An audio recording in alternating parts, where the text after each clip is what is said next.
النمل آیت 74۔ اس گفتگو کے بعد ابراہیم علیہ السلام نے اپنی قوم سے بحث شروع کی۔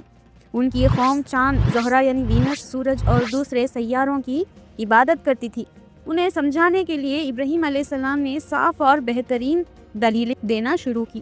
قرآن میں ان میں سے ایک دلیل کا ذکر اس طرح آتا ہے: جب رات کا اندھیرا چھا گیا تو ابراہیم نے ایک ستارہ دیکھا اور کہا، یہ میرا رب ہے۔ پھر جب وہ غائب ہو گیا تو کہا، میں ان چیزوں سے محبت نہیں کرتا جو چلی جاتی ہے۔ پھر جب چاند نکلا تو کہا، یہ میرا رب ہے۔ مگر جب وہ بھی ڈوب گیا تو کہا، اگر میرا رب مجھے ہدایت نہ دے تو میں گمراہ ہو جاؤں گا۔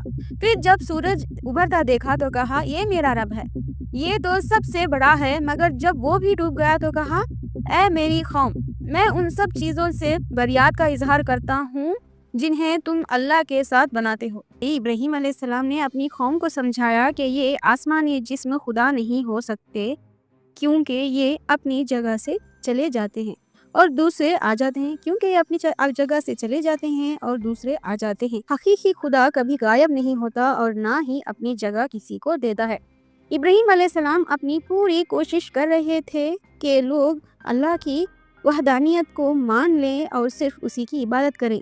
حضرت ابراہیم علیہ السلام جو لگ بھگ 4000 سال پہلے زندہ تھے، صرف ایک سیدھے سادھے قبیلے کا حصہ نہیں تھے جیسے آج لوگ سمجھتے ہیں۔ جب ہم میسوپوٹیمیا کی تہذیب کا ذکر جیسے لیتے ہیں جو 1500 سے 2500 قبل مسیح کے درمیان تھی، تو ہمیں معلوم ہوتا ہے کہ اس وقت کا علم اور ٹیکنالوجی اپنے دور کے لیے بہت آگے تھا۔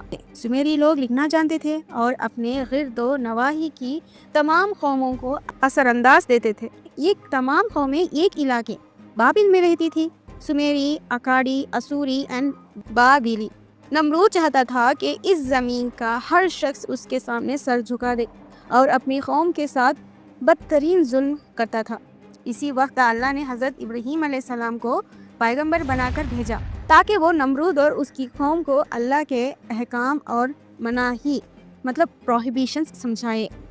پیغمبر ابراہیم علیہ السلام نے سب سے پہلے اس ترقی یافتہ معاشرے کا عقل اور دلیل سے سمجھانے کی کوشش کی تاکہ وہ اپنے عقیدے پر شک کریں اور جھوٹے خداؤں کے بارے میں سوچیں۔ مگر اس کا ایک قیمت بھی تھا۔ سچ کہنا ہمیشہ مہنگا پڑتا ہے۔ جو حال بعد میں بہت سے پیغمبروں کا ہوا وہ سب سے پہلے ابراہیم علیہ السلام کا ہوا، جو پیغمبروں کے والد مانے جاتے ہیں۔ ان کی سچائی کا سبب لوگوں نے ان سے منہ موڑ لیا اور انہیں غدار کہنا شروع کر دیا۔ یہ جوان جو